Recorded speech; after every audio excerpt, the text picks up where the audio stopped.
Thank you so much for stopping by my channel, 521 Investments, our wealth building journey. And on today's video, we're going to discuss and talk about the 2024 proposed military pay increase and having the right mindset. The question is, what financial decision would I make with that 5.2% military pay increase if it passed and get approved? Because remember, it's just proposed now. And whether I'm active duty, reserves, National Guard, it will have, or a veteran, it will have some effect on me. Now, I believe the best time to make wise financial moves is not when you have a lot, but when you have a little. When you're just getting started in your military career or on some civilian job. That's the best time to make wise financial decisions, moves, is when you're just getting started.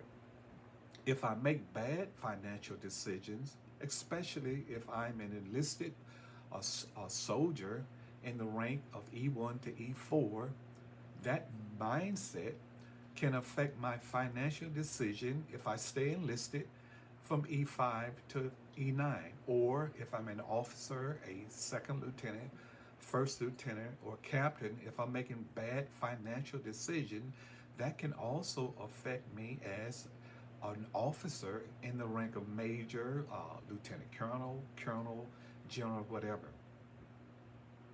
The best time, I believe, to recover from bad financial decision is when we first start out, because we have time to recover. And normally the military will give you time to recover, especially if you're private or a second lieutenant, they'll give you time to recover. Now, I want to mention a spiritual principle that's found in Genesis, the 30th chapter. And it says, the little that you had before I came has increased greatly, and the Lord has blessed you wherever I have been. When can I start providing for my household? In this story, Laban said he had been blessed by the Lord because of Jacob. Laban called the blessings increase, and we're all looking for increase, whether I'm on a civilian job or am a military soldier. I'm looking for increase, or I can call it promotion.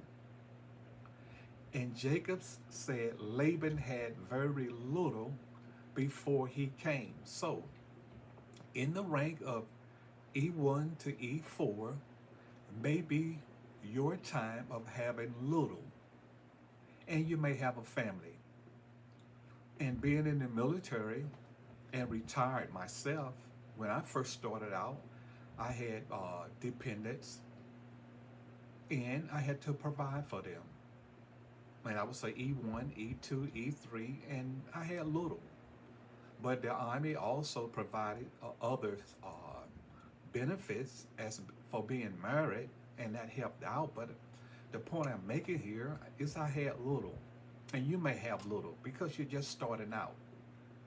But the increase comes when we listen and act on sound financial advice.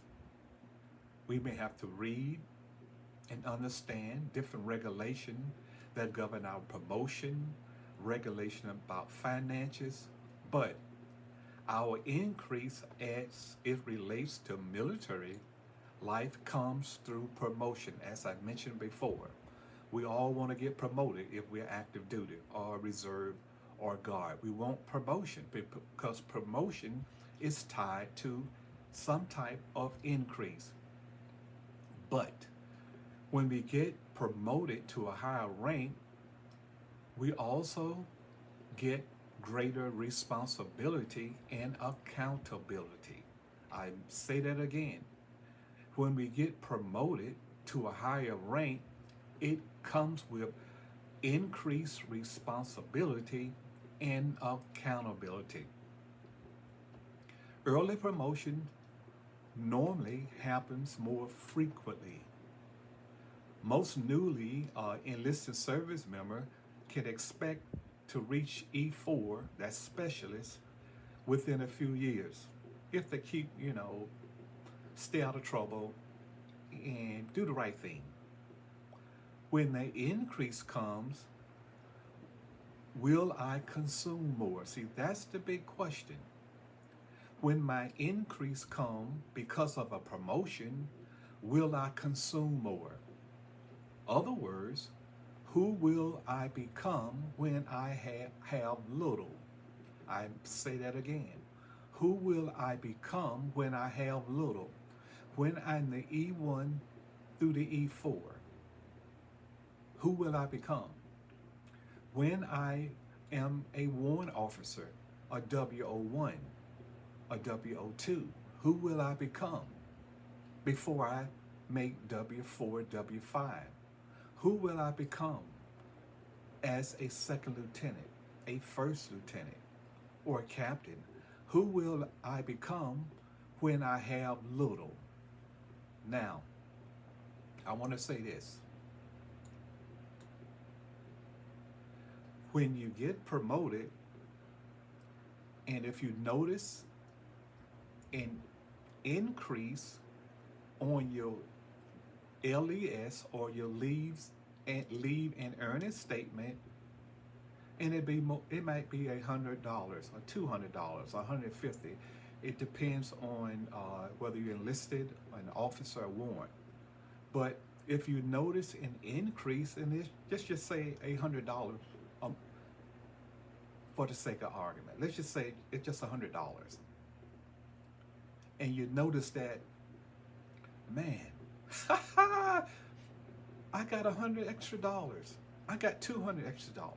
I got $300 extra.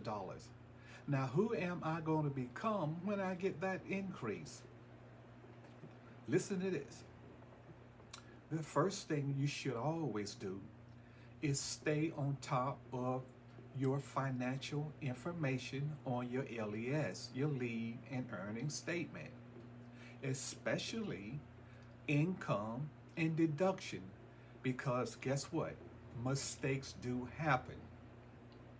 I should review my LES every month and make sure the information that I see is correct and it correctly reflects who I am.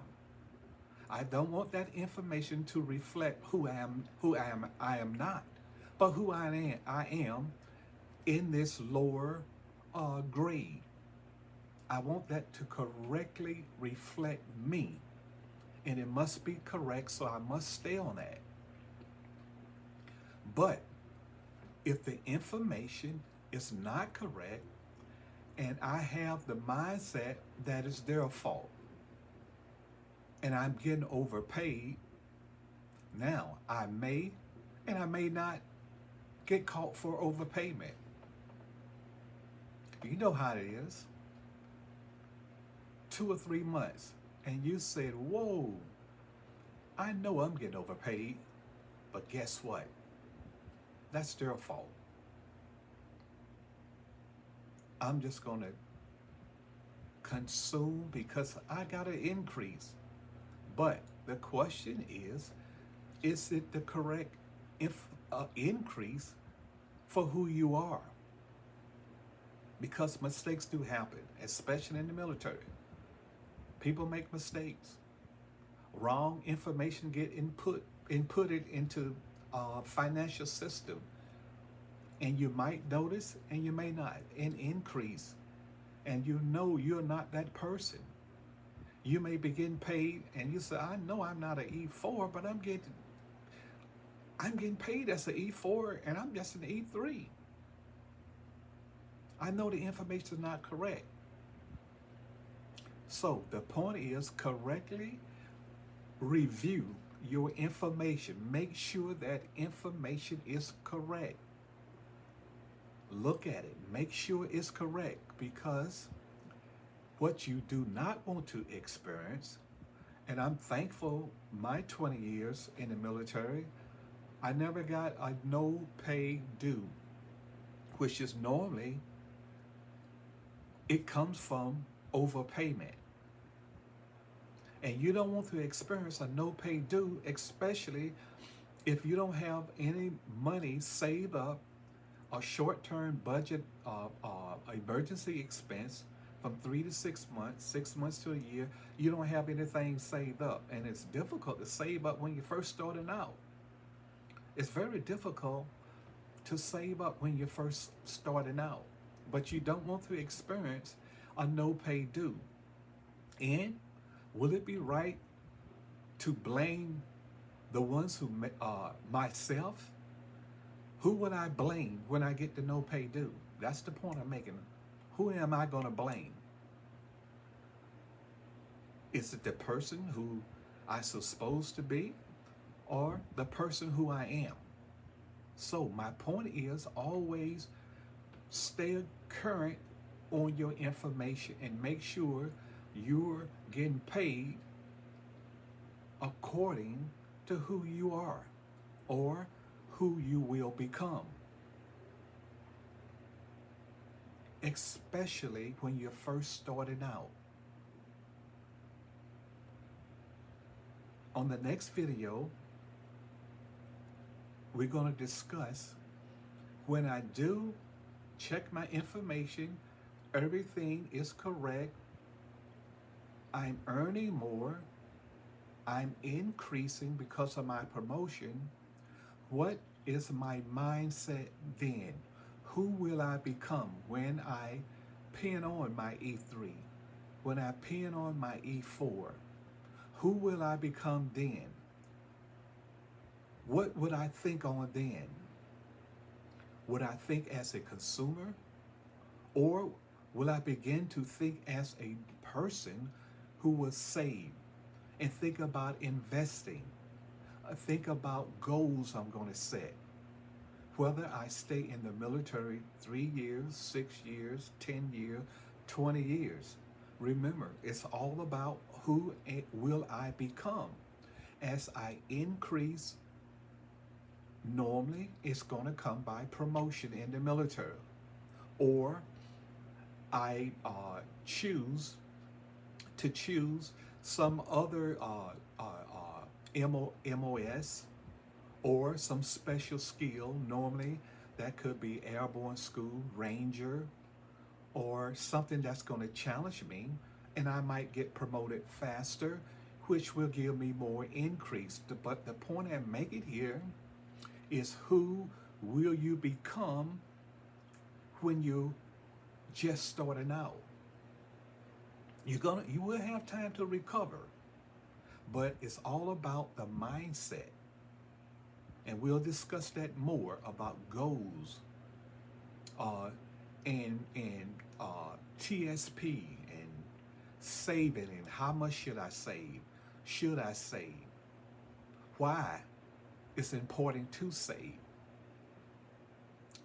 Please subscribe, share, and like my video. Until we meet again. Peace.